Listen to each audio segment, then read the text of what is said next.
Bismillahirrahmanirrahim. Assalamualaikum warahmatullahi wabarakatuh. Alhamdulillahirabbil alamin wa bihi nasta'in ala umuri dunya waddin. Asyhadu an la ilaha illallah wahdahu la syarika lah wa asyhadu anna Muhammadan abduhu wa rasuluh, amma ba'd. Qala Allah Ta'ala fi kitabihil karim, ya ayyuhalladzina amanu taqullaha wal tanzur nafsum ma qaddamat lighad wattaqullaha innallaha khabirum bima ta'malun wa tazawwadu fa inna khairaz zadi taqwa wattaqun ya ulil albab.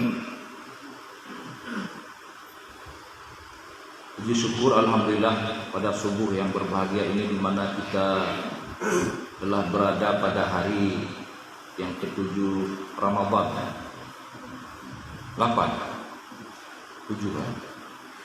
Kemudian selawat dan salam sama-sama kita sampaikan kepada Rasulullah sallallahu alaihi wasallam dan para ahli sahabat sekalian. Bapak-bapak, ibu-ibu sedang jamaah subuh rahimakumullah. Di dalam perjalanan ibadah puasa ini ada 4 esensi yang bisa kita ambil, yaitu sebagai madrasah Ramadan, yaitu sekolah. Yang pertama adalah esensi ubudiyah, yaitu esensi yang berbentuk ibadah, baik itu ibadah mahdhah ataupun ibadah ghairu mahdhah, di mana kita dianjurkan Nabi Shallallahu Alaihi Wasallam ibadah mahdhah ini seperti salat 5 waktu ini berjamaah. Dalam sebuah hadis, barang siapa yang salat berjamaah 40 waktu mendapatkan takbiratul ihram berserta imam, maka dia terlepas dari 2. Yang pertama adalah terlepas dari kemunafikan dan terlepas dari api neraka. Jadi bukan main itu esensi ibadah yang di Ramadan ini kita banyak yang salatnya berjamaah 5 waktu. Kemudian ibadah ghairu mahdhah, yaitu ibadah salat sunnah, baik itu tahajud yang mana qiyamul lail, kan? Anna Nabi sallallahu alaihi wasallam shalla fi Ramadan wa fi ghairi Ramadan la yazidu an 11 rakaah. Di Nabi SAW itu dalam hadis Aisyah tidak lebih dari 11 rakaat dia sholat, ya kan? Baik di Ramadan ataupun di luar Ramadan. Jadi esensi ibadahnya adalah bagaimana kita bisa sholat qiyamul lail atau tarawih, ya kan? Di tarawih itu disebut dengan tarawih karena istirahat sebenarnya, kan? Jadi kalau di Arab itu dia mengerjakan jam 8, jam 11 baru selesai 1 juz, kemudian setiap 4 rakaat berganti imam, kultum.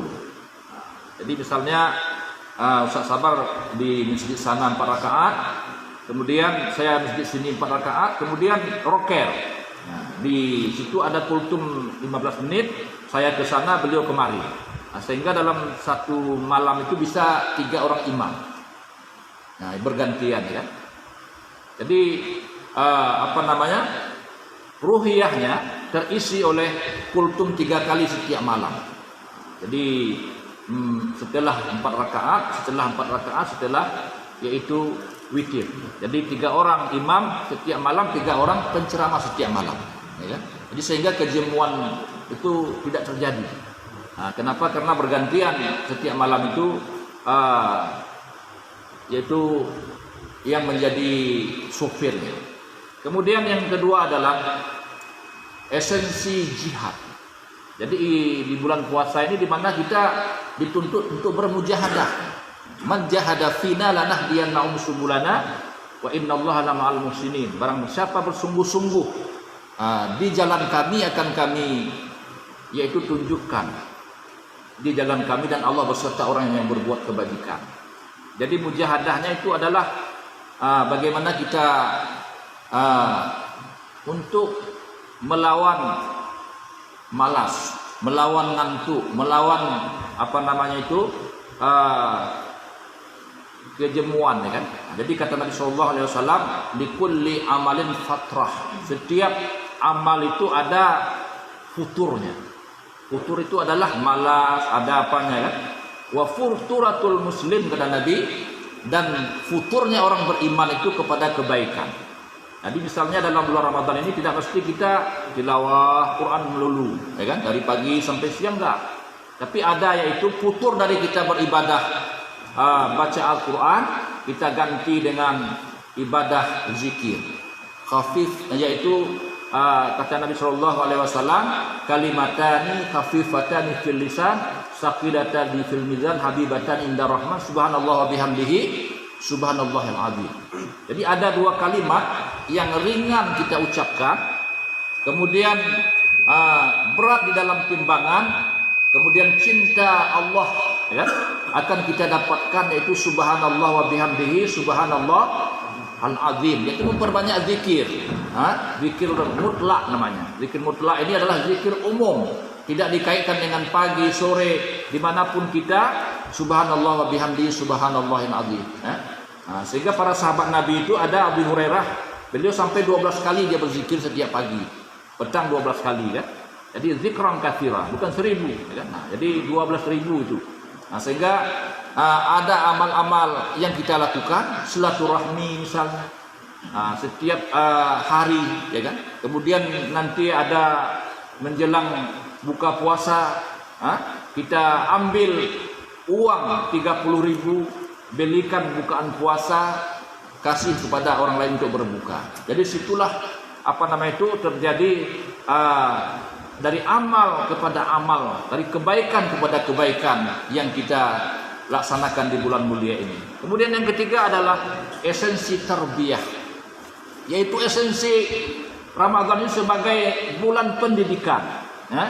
Kalau kita ibaratkan kita masuk ke dalam sebuah workshop, kan? Seorang PNS saja 10 hari prajabnya, kan? Ini 30 hari ataupun 29 hari prajabatan kita. Diharapkan setelah nanti selesai Ramadan akan melekatlah, yaitu tarbawiyah Ramadan ini, tahajudnya terus-terusan, kan? Kemudian juga pengendalian hawa nafsunya itu bisa terkendali kapan? Setelah Ramadan. Jadi ini adalah tarbawiyah, madrasah tarbawiyah. Sebulan ditempa kita dengan ibadah, dengan puasa, sehingga kita bisa yaitu terkendali. Jadi ibaratnya itu nafsu itu adalah Allah bersumpah, demi nafsu, kata Allah Subhanahu wa taala, kan? Jadi Allah bersumpah itu. Kenapa? Karena nafsu inilah yang menggoda manusia, yang menjatuhkan manusia, yang menyebabkan manusia bisa terjatuh. Kadang orang bisa jabatannya enggak terlalu menyebabkan mereka jatuh, kan? Hartanya enggak menyebabkan mereka jatuh. Wanita tidak bisa menyebabkan mereka yaitu terpengaruh. Tetapi adalah al-butun, yaitu dalam hal segi makanan. Jadi kadang-kadang begitu kita imsak, imsak kita itu imsak yang berwaktu, ya kan? Jadi mulai terbit fajar sampai tenggelam matahari. Begitu azan maghrib ataupun waktu berbuka, barulah dia balas dendam, ya kan? Jadi sehingga ada kola, ada pisco, ada jagung bakar, ada yang lain-lain, disantaplah semua, kan? Begitu azan isya berkumandang, nggak bisa bergerak lagi dia. Jadi ini adalah esensi balas dendam namanya, ya kan? Jadi tidak ada, seperti Nabi Shallallahu Alaihi Wasallam itu menganjurkan bagaimana kalau kita makan itu berhenti sebelum kenyang. Kalau Nabi itu kalau makan berhenti sebelum kenyang. Kalau kita makan sekenyang-kenyangnya, ya kan? Jadi itu adalah kita balik, ya kan?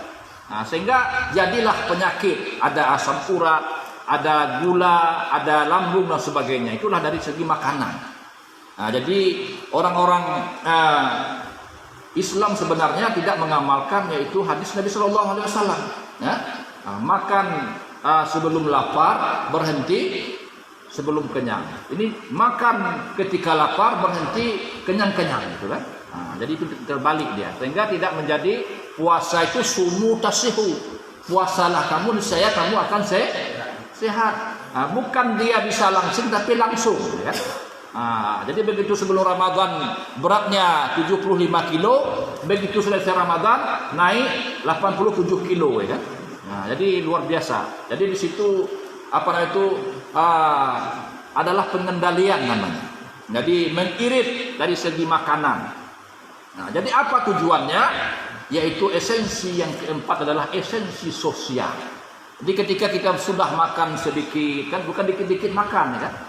Jadi kalau Nabi itu sedikit makan, ya. Kalau kita dikit-dikit makan itu kan. Jadi di bulan puasa hanya makan 2 kali. Makan 2 kali, budget kita sudah berkurang. Jadi kemana esensi sosial ini adalah imsak, yaitu bagaimana menahan diri kita secara sosial, yaitu bagaimana kita bisa imsaknya itu adalah untuk merasakan dan juga merenungkan dan juga mempraktekkan bagaimana kita dalam kehidupan ini adalah wa amma bi ni'mati rabbika fahaddits, yaitu berbagi dengan nikmat Allah Subhanahu wa taala. Jadi kita bagilah yaitu rezeki yang diberikan Allah kepada kita, baik itu zakat, baik itu infak, baik itu sedekah, baik itu memberi berbuka kepada orang yang berpuasa. Jadi kita contohkan saja Bapak-bapak rahimakumullah, kita punya uang 3 juta rupiah, setiap hari kita beli takjil untuk 10 orang. Ada tetangga bagi-bagikan, ya kan? Berarti kita nanti selesai Ramadan dapat pahala 300 orang berpuasa. Kalau enggak berarti 1 saja, ya kan? Sendiri kita. Tapi bagaimana esensi sosial yang bahwa imsak itu adalah bagaimana kita mengirit dari segi makanan, minuman, dan juga kurang makan di siang hari, kita berbagi dengan orang yang lain yang tidak mampu. Dan juga selesai Ramadan nanti kita sudah irit dalam apa? Dalam ketertarikan kepada korupsi, sogok menyogok, ya kan? Jadi orang-orang yang mutakin itu, yang mendapat gelar bertakwa kepada Allah Subhanahu wa taala itu terjamin rezekinya. Jangan takut.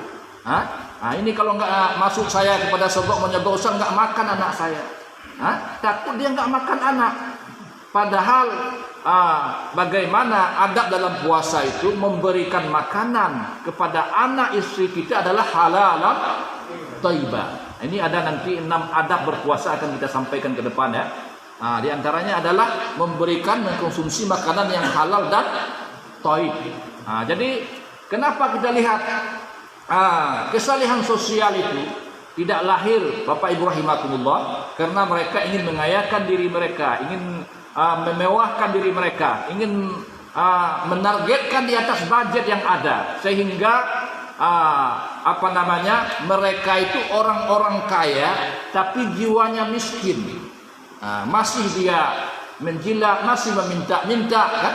Dan sebagainya, sehingga Allah Subhanahu wa taala sudah menjamin, wa may yattaqillaha yaj'al lahu makhraja. Orang yang bertakwa kepada Allah diberikan segala jalan keluar. Enggak ada kesulitan kecuali Allah beri kelapangan. Enggak ada kesusahan Allah beri kecukupan. Wa aghna wa aqna. Allah yang mengayakan dan mencukupkan. Kemiskinan itulah kemiskinan jiwa.